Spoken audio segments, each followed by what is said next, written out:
الحمد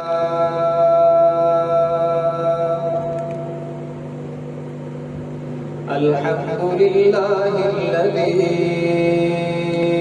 نور قلوبنا بنور الإيمان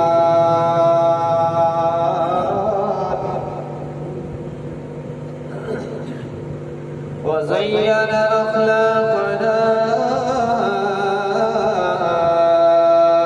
بنور السنة والقرآن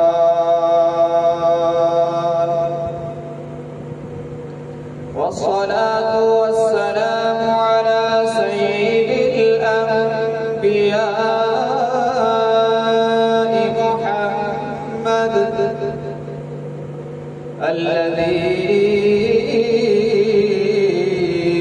أنزل عليه الفرقان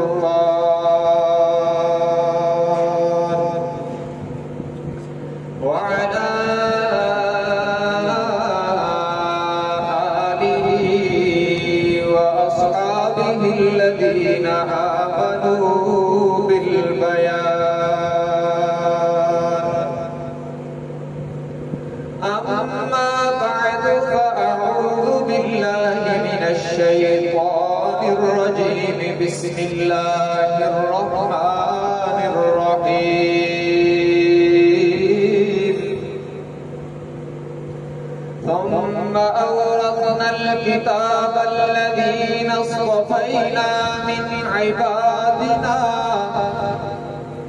فمنهم ظالم لنفسه ومنهم مقتصد ومنهم سابق بالخيرات بإذن الله ذلك هو الفضل الكبير.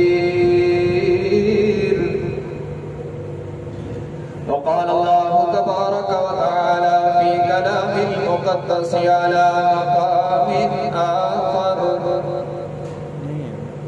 الذين يذكرون الله قياما وقعودا وعلى جنوبهم ويتفكرون في خلق السماوات والأرض ربنا ما خلقت هذا باطلا سبحانك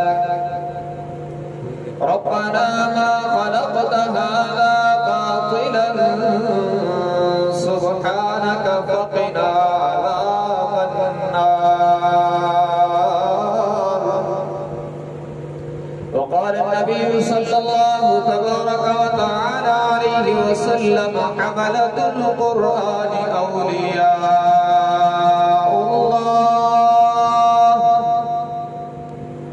ومن عاداهم فقد عاد الله ومن والاهم فقد والى الله. وقال النبي صلى الله تبارك وتعالى عليه وسلم: أشراف أمتي حملة القرآن،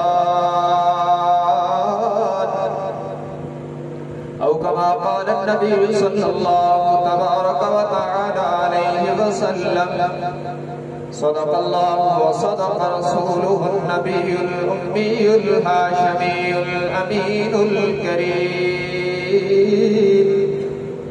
ونحن على ذلك لمن الشاهدين والشاكرين والحمد لله رب العالمين. إن الله وملائكته يصلون على النبي يا أيها الذين آمنوا صلوا عليه وسلموا تسليما. اللهم صل على محمد وعلى آل محمد كما صليت على إبراهيم وعلى آل إبراهيم إنك حميد مجيد اللهم بارك على محمد وعلى آل محمد كما باركت على إبراهيم وعلى آل إبراهيم إنك حميد مجيد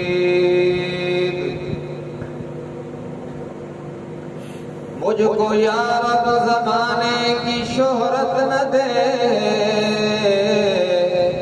اور نہ مجھ کو کوئی بھی دھن چاہیے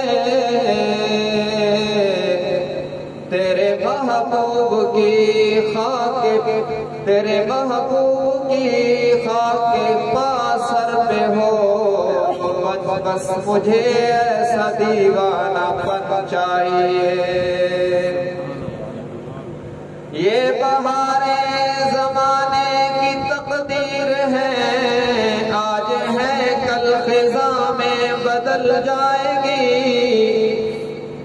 یہ بہاریں زمانے کی تقدیر ہے آج ہے کل خزاں میں بدل جائے گی جن کی خوشبو سے جنت کی خوشبو ملے مجھ کو وہ مصطفی چمن چاہیے اور سبز گنبد کے روشن جھروکوں سے میں اپنی حسرت کا اظہار کرتا رہوں سبز گنبد کے روشن جھروکوں سے میں اپنی حسرت کا اظہار کرتا رہوں تو ستارے جہاں چاند کے پاس ہیں مجھ کو وہ نور کی انجمن چاہیے واجب الاحترام محترم بزرگوں عزیز ساتھیوں اللہ تبارک و تعالی کا بہت بڑا احسان اور کرم ہوا کہ رب العالمین نے زندگی میں ایک بار پھر ہمیں قرآن کریم سننے اور سنانے کی توفیق عطا فرمائی سب کہتے ہیں الحمدللہ اللہ تبارک و تعالی مزید کرم فرمائیں کہ جب تک زندہ ہیں قرآن پڑھتے رہنے کی سنتے سناتے رہنے کی سمجھتے سمجھاتے رہنے کی اور اس پر عمل کرتے رہنے کی توفیق عطا فرمائیں حقیقت یہ ہے کہ نہ یہاں پہ قرآن سنانا میرا کمال ہے اور نہ ہی پیچھے کھڑے ہو کر سننا آپ کا کمال ہے حقیقت میں اللہ کا فضل اور کرم شامل حال ہے وما توفیقی الا باللہ یہاں جو بھی آتا ہے حقیقت میں لایا جاتا ہے اللہ کی توفیق شامل حال ہوتی ہے اور اللہ کی نظر کرم پڑتی ہے تو رب العالمین اپنے گھر آنے کی توفیق عطا فرماتے ہیں اپنا کلام پڑھنے اور سننے کی توفیق عطا فرماتے ہیں جس پر ہم اللہ کا جتنا بھی شکر ادا کریں کم ہے الحمدللہ حمدا کثیرا یہ رب العالمین کا بہت بڑا احسان ہے اللہ تبارک و تعالی ان سعادت کو ہمیں زندگی میں بار بار حاصل کرنے کی توفیق عطا فرمائے یوں تو ہر عمل اللہ کی توفیق سے ہوتا ہے لا حول ولا قوت الا باللہ نہ نیکی بندہ اپنی طاقت سے کر سکتا ہے اور نہ ہی کسی برائی سے اپنے زور بازو سے بچ سکتا ہے نیکی بھی تب کرتا ہے جب اللہ کی توفیق شامل حال ہوتی ہے اور برائی سے بھی تب بچتا ہے جب اللہ کی مدد شامل حال ہوتی ہے بطور خاص قرآن کریم کا پڑھنا اس کا سننا، اس کا سنانا، اس کا سمجھنا، اس کا سمجھانا، اس پر عمل کرنا،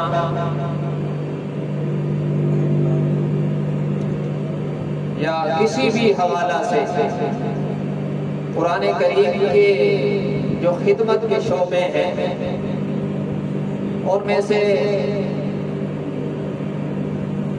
کسی بھی شعبے میں لگ جانا،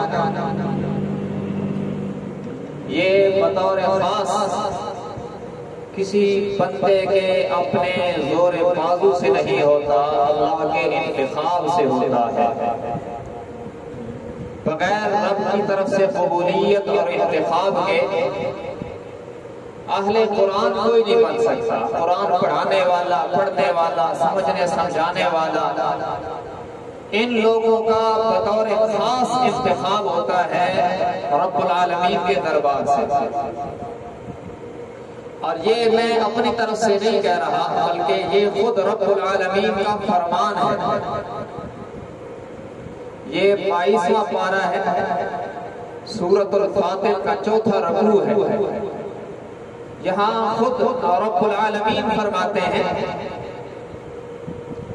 ثم أورثنا الكتاب الذين اصطفينا من عبادنا فمنهم ظالم لنفسه ومنهم مقتصد ومنهم سابق بالخيرات بإذن الله ذلك هو الفضل الكبير۔ فرمایا ہم اس کتاب کا وارث ان لوگوں کو بناتے ہیں جنہیں ہم چن لیتے ہیں۔ اصطفینا من عبادنا، اصطفینا من عبادنا، جنہیں ہم اپنے بندوں میں سے چن کر منتخب کر لیتے ہیں، انہیں پھر اس کتاب کا وارث بناتے ہیں۔ جن خوش نصیبوں پر رب العالمین کی نظر انتخاب پڑ جاتی ہے، پھر ان سینوں کو قرآن کے خزینے بنا دیا جاتا ہے۔ جن پر اللہ کی نظر انتخاب پڑتی ہے ان زبانوں پر قرآن جاری ہوتا ہے۔ جن پر اللہ کی نظر کرم پڑ جاتی ہے ان کانوں میں قرآن کی صدائیں جاتی ہیں۔ جہاں اللہ کا کرم شامل حال ہو جاتا ہے، جس بندے پر وہ قرآن پڑھنے کے لیے مصلے پہ کھڑا ہو جاتا ہے، اور جن پر اللہ کا کرم ہو جاتا ہے وہ سننے کے لیے صفوں میں کھڑے ہو جاتے ہیں۔ اس لیے میرے بھائیوں، یہ تراویح میں پڑھ لینا نہ میرا کمال ہے، پیچھے کھڑے ہو کے سن لینا نہ آپ کا کمال ہے، یہاں سننا سنانا سب میرے رب کے کرم کی بات ہے۔ اللہ نے کرم فرمایا ہے، اس لیے ہمیں تہہ دل سے اس کا شکر گزار ہونا چاہیے۔ اور اس سے ریلیٹڈ کتنے کام ہیں، کوئی صفیں بچھاتا ہے، کوئی سپیکر سیٹ کرتا ہے، کوئی پانی پلاتا ہے، کوئی اذان دیتا ہے، جتنے بھی کام ہیں نا اس سے ریلیٹڈ، یہ سارے کام، یہ ساری ڈیوٹیاں اوپر سے سلیکٹ ہوتی ہیں۔ یہ رب کی نظر انتخاب ہے، جسے چاہا اپنا بنا لیا اور جسے چاہا در پہ بلا لیا۔ یہ میرے رب کے فیصلے ہیں، یہ بڑے نصیب کی بات ہے، یہ بڑے کرم کے فیصلے ہیں، یہ بڑے نصیب کی بات ہے۔ اللہ اس پر قائم رکھے۔ یہ رب کا انتخاب ہے، اور آج 1400 سال گزرنے کے بعد اگر کوئی قرآن پڑھتا یا سنتا ہے تو یہ رب کا انتخاب ہے۔ سب سے پہلے اللہ نے جس جماعت کو اس کام کے لیے چنا اور جن کے سینوں میں قرآن کو محفوظ کیا، اس جماعت کا نام صحابہ ہے۔ اللہ نے جبرائیل امین کے ذریعے سے حضور اکرم صلی اللہ علیہ وسلم کے قلب اطہر میں قرآن اتارا۔ قرآن کے سب سے پہلے حافظ، سب سے پہلے قاری اور سب سے پہلے عالم جناب محمد رسول اللہ صلی اللہ علیہ وسلم، اور پھر آپ سے قرآن کو پڑھنے کے لیے، سیکھنے کے لیے، سمجھنے کے لیے جس جماعت کو اللہ نے چنا ہے اس جماعت کا نام صحابہ ہے رضوان اللہ علیہم اجمعین، جو قرآن فہمی کے لیے اور قرات قرآن کے لیے اور قرآن کی خدمت کے لیے، دین کی خدمت کے لیے جس خوش نصیب طبقے کو سب سے پہلے رب نے چنا انہیں صحابہ کہتے ہیں۔ اور پھر خدا کا انتخاب اور اوپر سے نگاہ مصطفیٰ، وہ جب بنے ہیں ان کی جو تربیت ہوئی ہے صحبت مصطفیٰ میں رہ کر، درسگاہ مصطفیٰ میں انہوں نے کلام خدا پڑھا تو وہ پھر فنا فی القرآن ہو گئے، فنا فی الدین ہو گئے، فنا فی الرسول ہو گئے۔ اس لیے آج ان کے واقعات ہم پڑھتے ہیں تو لوگ کہتے ہیں یہ بات عقل میں نہیں آتی۔ ارے حضور کے صحابہ وہاں کھڑے تھے جہاں عقل کے زاویے ختم ہو جاتے ہیں۔ حضور علیہ السلام جب معراج سے واپس آئے تو ابو جہل نے حضرت ابو بکر سے کہا کہ یہ ہو سکتا ہے کہ ایک بندہ رات کے تھوڑے سے حصے میں آسمانوں کی سیر کر کے آئے، جنت جہنم دیکھ کے آئے، یہ ممکن ہے؟ عقل میں آتی ہے بات؟ جبکہ آپ کے دوست یہ بات کہہ رہے ہیں۔ حضرت ابو بکر نے فرمایا ہم عقل کے سارے زاویے محمد رسول اللہ کے قدموں پہ قربان کر چکے ہیں، اب عقل میں آئے تو تب بھی ٹھیک ہے، نہ آئے تو تب بھی ٹھیک ہے، انہوں نے فرما دیا تو ہو سکتا ہے۔ تو جن لوگوں کا انتخاب کیا رب العالمین نے سب سے پہلے خدمت قرآن کے لیے، انہوں نے اپنے آپ کو قرآن کی قرات پر اور قرآن کی تبلیغ پر، قرآن کی ترویج پر اور قرآن پر عمل کرنے کے لیے فنا کر دیا۔ جو مرضی رکاوٹ بنا انہوں نے کسی رکاوٹ کی کوئی پرواہ نہ کی، حالات کی کوئی پرواہ نہ کی، بس جو کلام خدا میں آ گیا، فرمان مصطفیٰ میں آ گیا، صحابہ نے اس پر سر تسلیم خم کر دیا، کوئی پرواہ نہیں کسی چیز کی۔ اور عجیب ذوق تھا جس جماعت کو سب سے پہلے رب نے قرآن فہمی کے لیے چنا، ان کا ذوق کیا تھا؟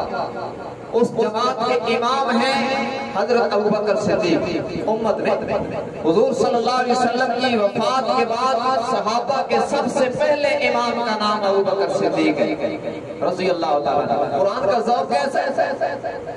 عشاء کی نماز مسجد نبوی میں حضور اکرم صلی اللہ علیہ وسلم کے پیچھے پڑھ کے گھر گئے تو دل میں آیا کہ چلو 2 رکعتیں پڑھ لیتے ہیں۔ نفل کی 2 رکعتوں کی نیت باندھی، قرآن پڑھنا شروع کیا تو وہ لوگ فنا فی القرآن تھے، انہیں سمجھ آتا تھا قرآن میں کیا ہے۔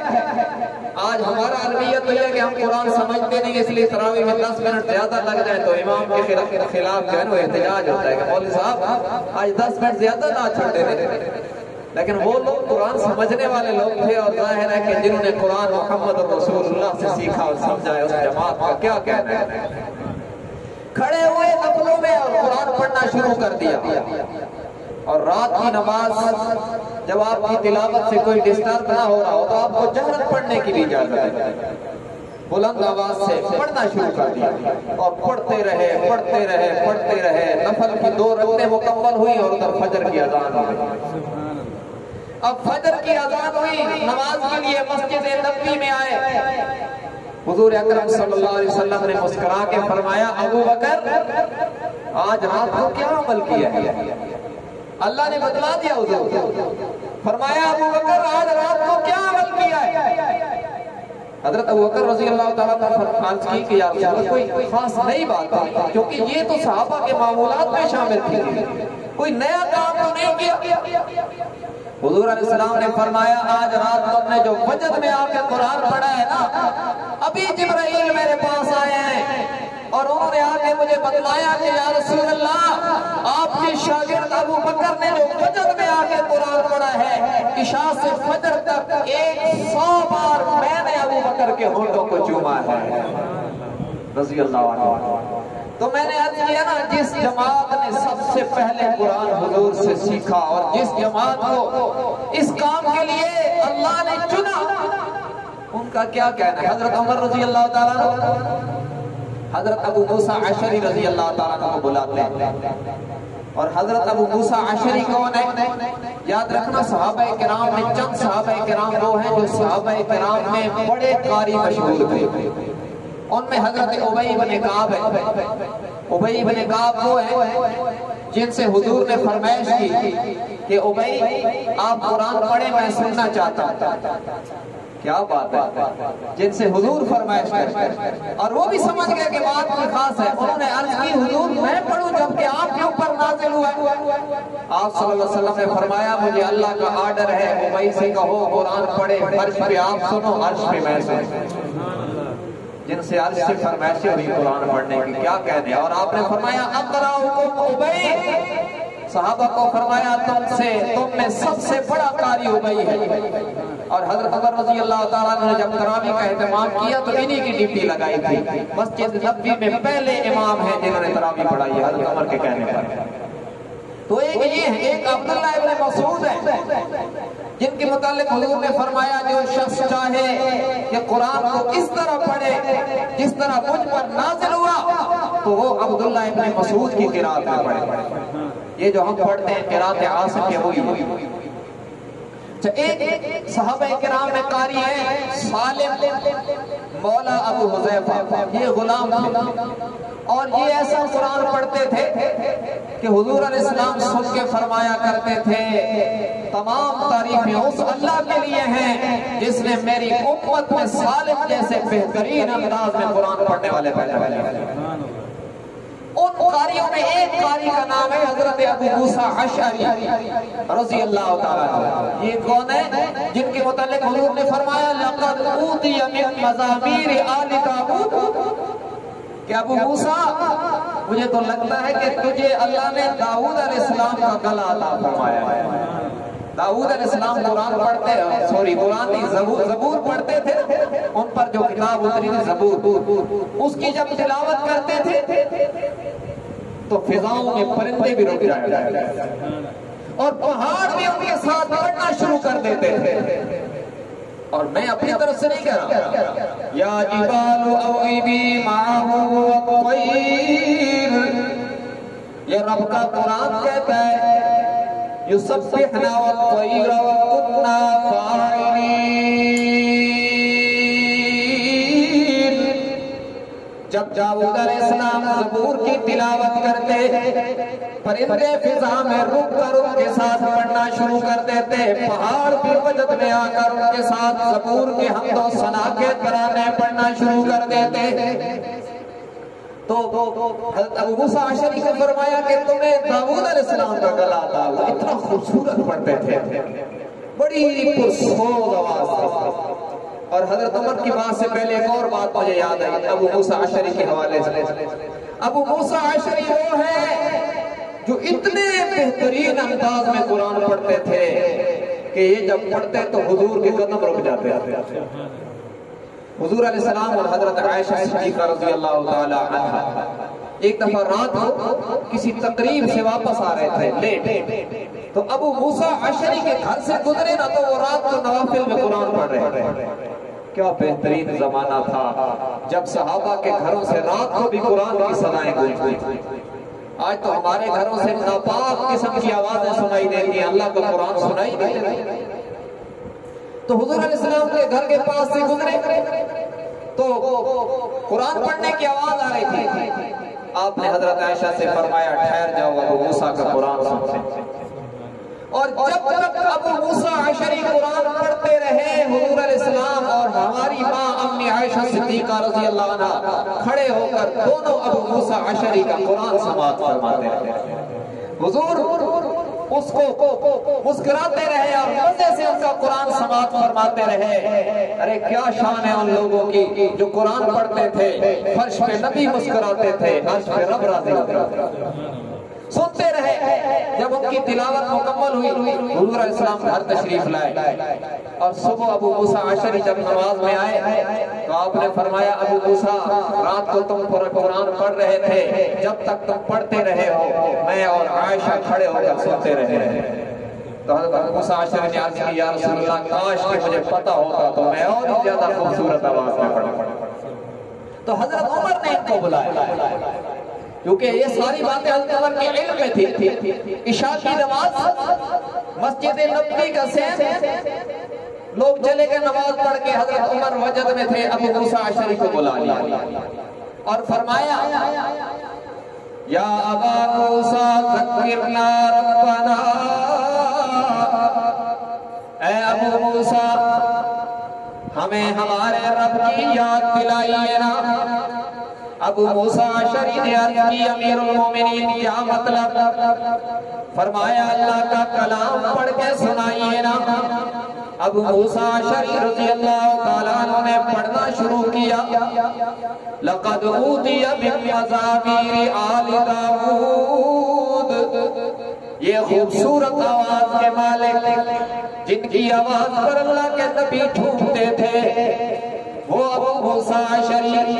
مسجد نبوی کی مقدس فضاؤں میں ابو موسیٰ کی آواز گونج رہی ہے. وقت کا حاکم امیر المومنین جس کی جرت و تمکنت سے کافروں کے بڑے بڑے سردار تھراتے ہیں، عمر ابو موسیٰ کی تلاوت پہ جھوم رہا ہے.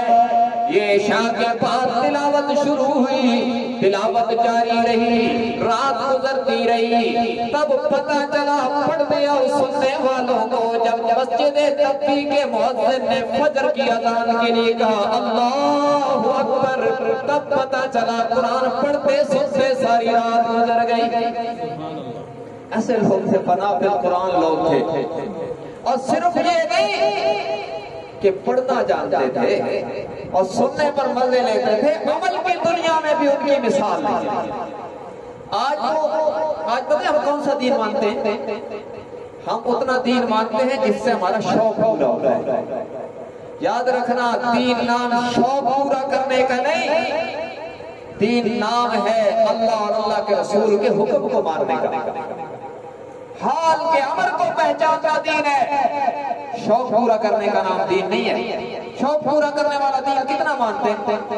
ادھر نعت ہو رہی ہو، خوبصورت آواز والا بندہ پڑھ رہا، سارے جھوم جھوم کے سبحان اللہ کہیں گے، کیا بات ہے، پیسے بھی پھینکیں گے. اور جب بات آئے نا عمل کی کہ حضور کی سنت ہے داڑھی رکھنا، تو پھر منہ نیچے کر لیں گے سارے. یہ کام تو مشکل ہے. جب بات آ جائے نماز کی تو یہ کہتے ہیں ہم باہر ہی نمازی ہیں، رمضان میں تو پھر بھی آ جاتے ہیں، باقی دنوں میں ہم مسجد کا راستہ نہیں جانتے. تو یاد رکھنا یہ جو شوق پورا کرنے والا دین ہے نا، یہ نجات اس سے نہیں ہو سکتی. نجات کامل نجات پورے دین پر عمل کرنے میں ہے اور اللہ کے تمام احکامات کو پورا کرنے میں ہے. کوشش ہمیں اس کی پوری کرنی چاہیے. شوق پورا کرنے والا صرف دین نہیں ماننا، شوق پورا کریں دینی حدود میں رہ کر، لیکن اتنا کافی نہیں ہے کہ ہم شوق پورا کرنے کے لیے صرف دین پر عمل کریں اور جس کام کا ہمیں شوق ہو اس کام پر تو عمل کریں، اور جہاں پہ مشکل ہو اور جہاں پہ ہمارے جذبات مجروح ہوتے ہوں، جہاں پہ ہماری سوسائٹی کا سسٹم رکاوٹ بنتا ہو، وہاں دین کو چھوڑ. پتہ ہے آج کل اللہ سے ہمارا رشتہ کون سا ہے؟ بھائی ناراض نہیں ہونا، میں بھی اسی معاشرے میں رہتا ہوں، ہم سب ایک جیسے. آج کل اللہ سے ہمارا دکھ کا رشتہ تو ہے، سکھ کا نہیں. مثلا کسی کو مصیبت آ گئی تو کہتے ہیں سورہ یاسین پڑھ لیں. کوئی مر گیا تو کہیں گے سورہ یاسین پڑھو، ختم کرواؤ. کوئی بندہ مصیبت مشکل میں ہے، بیماری میں ہے تو پھر کہیں گے ختم کرواؤ، صدقہ دے دو اللہ کے نام پہ. اور جب خوشی ہو، مثلا شادی ہو، تو دین اسلام کے سارے احکام پیچھے رکھے. پھر کہتے ہیں جناب ذرا لوگوں کا سسٹم بھی تو دیکھنا ہے نا، یہ بھی کام کرنا ہے وہ بھی کام کرنا ہے تاکہ کوئی ناراض نہ ہو، سارے راضی ہو جائے. سب کو راضی کرتے ہیں، خدا اور رسول کو راضی کرنے کا خیال شاید ہی کسی کو. تو یہ ہمارا رشتہ خدا سے دکھوں کا اور غمیوں کا ہے کسی حد تک، لیکن مجموعی طور پر امت کا اللہ سے رشتہ خوشیوں کا نہیں ہے. یہ خوشی میں اپنی مرضی کرنا چاہتے ہیں. یہ کہتے ہیں شادی کے ماتم، کوئی باجے نہیں، کوئی ڈھول نہیں، کوئی کچھ نہیں، شادی کے ماتم. انہیں یہ نہیں پتا کہ اللہ کے نبی نے کیسے شادیاں کی، حضور علیہ السلام نے اپنی بیٹیوں کی شادیاں کیسے کی، سیدہ فاطمہ کو کیسے رخصت فرمایا. ایک ام ایمن تھی جس کے ساتھ حضور علیہ السلام نے سیدہ فاطمہ کو رخصت فرمایا. اور یہ کہتے ہیں ہماری بڑی بڑی بارات نہ ہو تو پھر ہماری تو ناک نہیں رہے گا. تیری میری ناک اللہ کے نبی سے بڑی ہے معذرت۔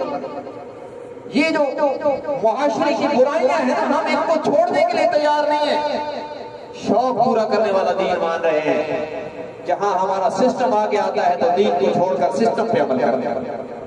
پردے کا مسئلہ بتائیں تو کہتے ہیں بادشاہ یہ کام اس دور میں بڑا مشکل ہے۔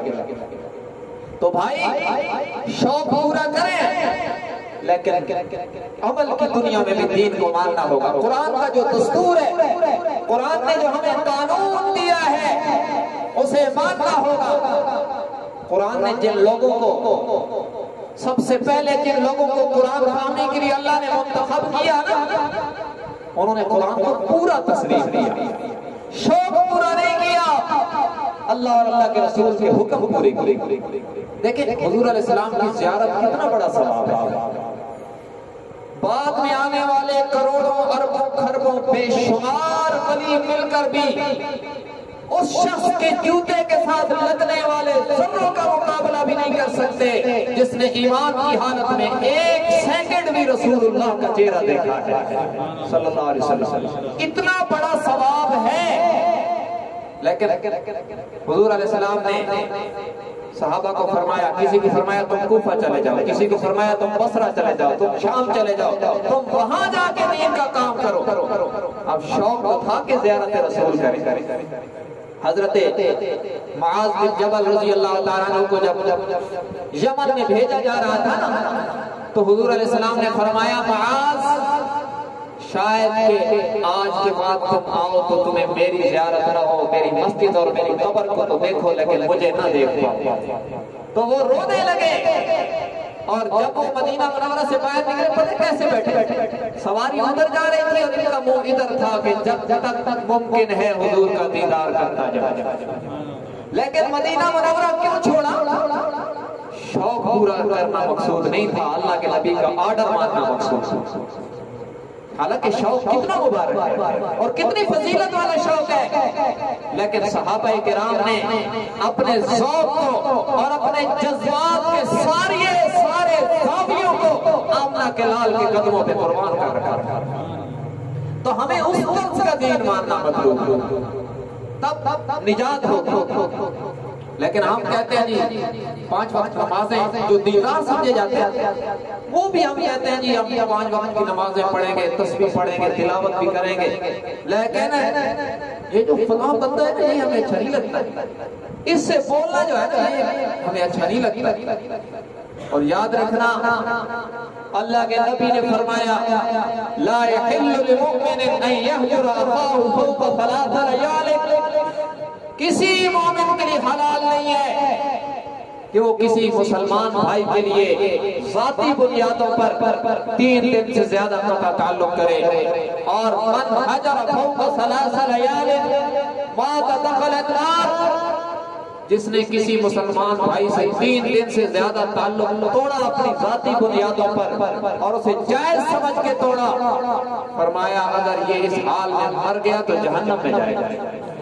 لیکن ہمیں پرواہ نہیں، ہم کہتے ہیں شوق پورا کرنے والا دین ماننا ہے، یہ اوکھے مسائل ہیں، یہ ہماری غیرت کا مسئلہ ہے، یہ ہماری سوسائٹی کا مسئلہ ہے۔ یاد رکھنا ساری غیرتیں اور ساری خاندانی رواج اور رسمیں سب کچھ آمنہ کے لال کے قدموں پہ قربان ہے، کوئی چیز کوئی اہمیت نہیں رکھتی ہے۔ اس لیے میرے بھائیو قرآن کو پورا مانے۔ اور آج کے علمیوں میں ایک علمیہ یہ بھی ہے کہ اچھے خاصے پڑھے لکھے لوگ ہوں گے، ایجوکیٹڈ ہوں گے اور شاید اپنے آپ کو دیندار بھی سمجھیں، لیکن وہ اپنے ان پڑھ والدین کو احترام دینے کے لیے تیار نہیں۔ یہ بھی آج کی ہماری جو ینگ جنریشن ہے نا، اس کا مسئلہ ہے۔ یہ کہتے ہیں ہم پڑھے لکھے ہیں، ابا جی دونوں کے پتہ ہے اس دور میں تقاضے آتے ہیں، اور جناب بیٹے کے ہاتھ میں موبائل ہے، بیٹی کے ہاتھ میں موبائل ہے، اور بیٹھے دیکھ رہے ہیں فیس بک چل رہی ہے، واٹس ایپ چل رہا ہے، ماں باپ سے بات کرنے کے پاس ٹائم نہیں ہے۔ والدین ترستے رہتے ہیں کہ کبھی ہمارا بیٹا ہماری بیٹی ہم سے بھی تو محبت میں بات کر لے، لیکن یہ شوق پورا کر رہے ہیں۔ تو یاد رکھو میرے بھائیو، جنت ماں کے قدموں میں ہے، اور اللہ کی رضا رضا الرب فی رضا الوالد، اللہ کی رضا والدین کی رضا میں ہے، اس لیے وہ ان پڑھ ہو جاہل ہو جیسے بھی ہو، آپ کے لیے رب کی رضا ان کے قدموں سے وابستہ کر دی گئی ہے۔ تو اس لیے جب تک زندہ ہے احترام ضروری اور فرض ہے، اور جب دنیا سے چلے جائیں تو یہ بھی یاد رکھو کہ والدین کو ایصال ثواب سالانہ اور ماہانہ بنیادوں پر نہیں، روزانہ کی بنیاد پر ضروری ہے۔ لیکن ہم کہتے ہیں وہ رسم و رواج پورے کرنے ہیں، چلیسواں کروانا ہے، ورنہ لوگ کیا کہیں گے ابے نے چلیسواں نہیں کروائے، اور لوگ کیا کہیں گے کہ سال بعد ایک دیہڑا ہونا ہے، وہ بھی ابھی کا دیہڑا ہی کروائے۔ جب لوگوں کو خوش کرنے کے لیے کرو گے تو نہ تمہیں ثواب ہوگا اور نہ ہی انہیں کوئی فائدہ ہوگا۔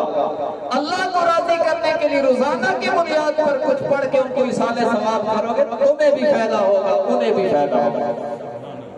3 بار سورہ اخلاص پڑھ کے روزانہ ان کو ہدیہ کرو، اگر اور کچھ نہیں پڑھے 5 نمازوں میں آ کر ان کی بخشش کی دعا کر دیں۔ 3 بار سورہ اخلاص پڑھ کے ان کو ہدیہ کریں گے، پورے قرآن کا ثواب ملے گا۔ اور ایک روایت تو اس سے بھی عجیب ہے، 11 بار سورہ اخلاص پڑھ کے دنیا جہان کے مومنین مومنات جتنے فوت ہو چکے سب کو ایصال ثواب کر دیں، اللہ جتنا ثواب انہیں عطا فرمائے گا اس سب کے برابر ثواب پڑھنے والے کو بھی عطا فرمائے گا۔ کتنا آسان عمل ہے، نہ کوئی بندے بلانے پڑتے ہیں، نہ کوئی پکوڑے سموسے بنانے پڑتے ہیں، نہ کوئی تکلفات کرنے پڑتے ہیں، نہ کوئی چاول بنا کے پورے محلے میں تقسیم کرنے کی ضرورت ہے۔ تنہائی میں بیٹھ کر یہ عمل کر لے، اللہ کی طرف سے رحمتیں چھم چھم برسیں گی تم پر بھی، تم پر بھی۔ تو اس لیے میرے بھائی میں آج یہ کر رہا تھا، قرآن پڑھنے اور سننے کے لیے رب کا چناؤ ہے، اللہ کا فضل اور اللہ کی توفیق سے یہ کام ہوتا ہے۔ سعادت حضور باز سے کسی کی طاقت سے، کسی کی جرت سے، کسی کی دولت سے یہ کام نہیں ہوتا ہے، یہ فقط اس کے فضل و کرم سے ہوتا ہے۔ تو میں نے عرض کی جس جماعت کو اللہ نے سب سے پہلے اس کام کے لیے چنا ہے وہ جماعت صحابہ کرام کی جماعت ہے رضوان اللہ علیہم اجمعین۔ ان کے کلچر بدلے اور ان کے طور طریقے بدلے، اور پھر صحابہ کرام رضوان اللہ علیہم اجمعین سے لے کر آج تک جس نے اپنے آپ کو پورا اسلام کے سانچے میں ڈھالا اور خدا رسول کے احکامات پوری طرح پورے کیے، ان کو اللہ کے ولی کہتے ہیں۔ الا ان اولیاء اللہ لا خوف علیہم ولا هم يحزنون الذین آمنوا وکانوا یتقون۔ فرمایا لوگوں کان کھول کے سنو، اللہ کے ولیوں پر، اللہ کے دوستوں پر قیامت کے دن دنیا چھوڑنے کا غم بھی نہیں ہوگا اور آخرت میں کسی برے انجام کا خوف بھی نہیں ہوگا۔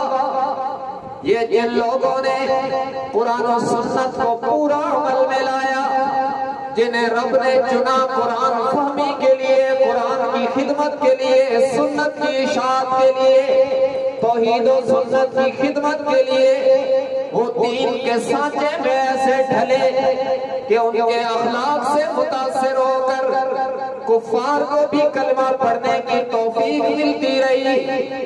دنیا ولایت کا ایک روشن نام جناب بایزید بسطامی تیفور بن عیسیٰ رحمت اللہ علیہ، دنیا ولایت کا روشن نام ہے، تقوی اور طہارت کی دنیا میں نمایاں حیثیت رکھنے والی شخصیت۔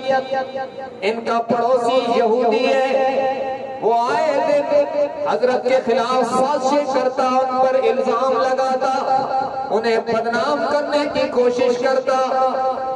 اللہ کی شان، اللہ کے ولی صبر کرتے، اور پھر ایک وقت آیا کہ ان کے صبر نے انتقام لیا۔ رب العالمین نے اپنا غیبی نظام چلایا اور وہ یہودی کسی کام میں بدنام ہوا، اسے اپنے بھی چھوڑ گئے، اس پر فقر و فاقہ طاری ہو گیا۔ اب رات کو ایک دن اس کے گھر کے اندر سے بچے کے رونے کی آواز آئی۔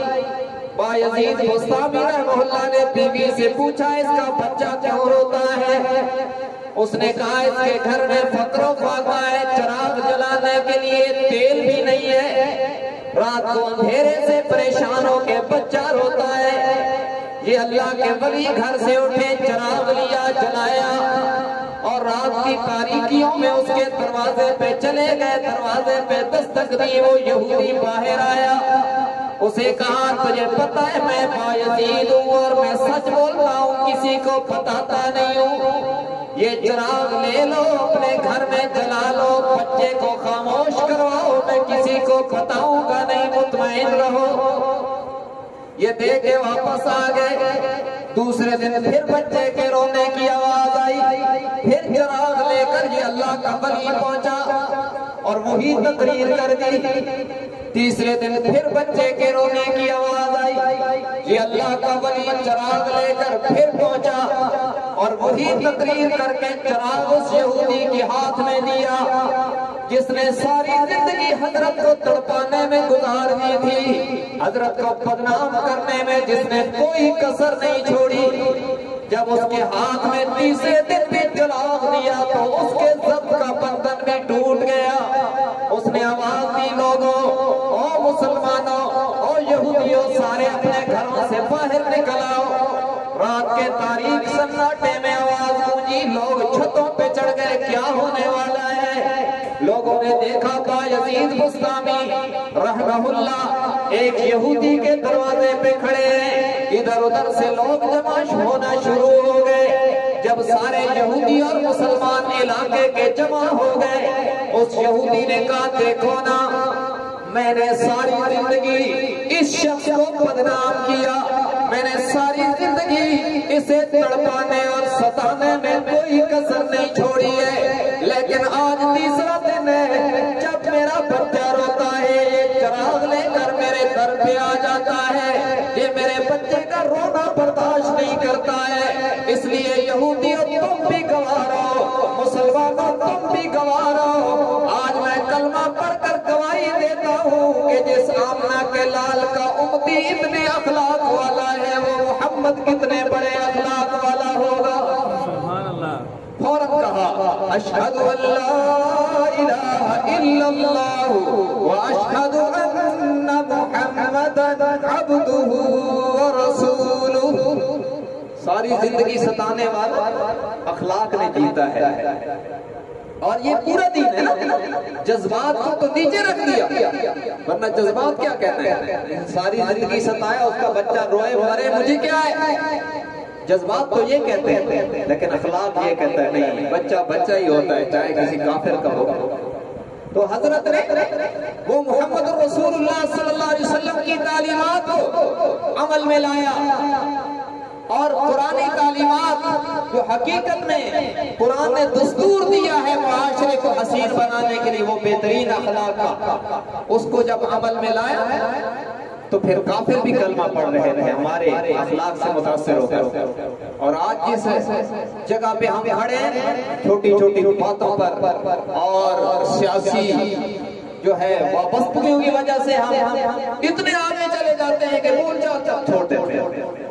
یاد رکھنا یہ ناکامی کی بات ہے، کسی کی ترجیح کسی کے ساتھ ہے، کسی کی وابستگی کسی کے ساتھ ہے، وہ اپنی جگہ، لیکن اس کی وجہ سے رشتہ داریاں قربان نہ کرو، اس کی وجہ سے تعلقات کو خراب نہیں کرنا چاہیے۔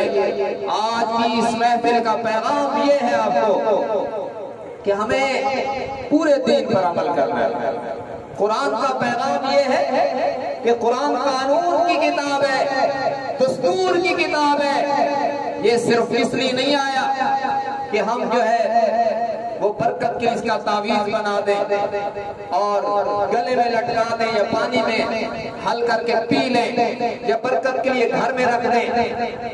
یہ بھی برکتیں ہیں، لیکن حقیقت میں قرآن اللہ کا قانون ہے جو رب العالمین نے ہمیں عطا فرمایا۔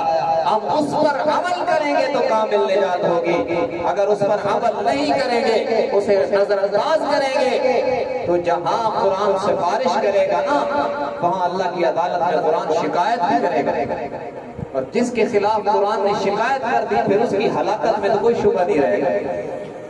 تو اس لیے ہمیں قرآن کو پوری طرح عمل میں لانے کی کوشش کرنی ہے۔ عملی دنیا میں نمازی بنو، اپنے چہرے حضور صلی اللہ علیہ وسلم کی سنت سے سجائیں اور اپنے عمل میں سنت لائیں، محبتیں تقسیم کریں قریبی رشتہ داروں میں، اور ماں باپ بطور خاص ان کی خدمت اور احترام کریں، اللہ کی رضا ملے گی، اور دیگر رشتہ داروں کے ساتھ حسن سلوک کریں، برداشت کرنا سیکھیں، معاف کرنا سیکھیں۔ جو معاف کرتا ہے اللہ دنیا میں اسے دکھاتا ہے کہ میں تجھے کیسے عزت دیتا ہوں، آخرت میں تو ہے ہی ہے، دنیا میں بھی اللہ دکھاتا ہے۔ اس لیے آج کی محفل کا یہی پیغام ہے کہ ہم اللہ سے بھی اپنے تعلق ٹھیک کر لیں، اور اللہ کے رسول صلی اللہ علیہ وسلم کی اتباع کر کے ان سے بھی اپنا تعلق ٹھیک کر لیں، اور مخلوق کی خدمت کر کے اور مخلوق سے حسن سلوک کر کے ان سے بھی اپنا تعلق ٹھیک کر لیں، تو پھر نجات یقینی ہوگی انشاءاللہ۔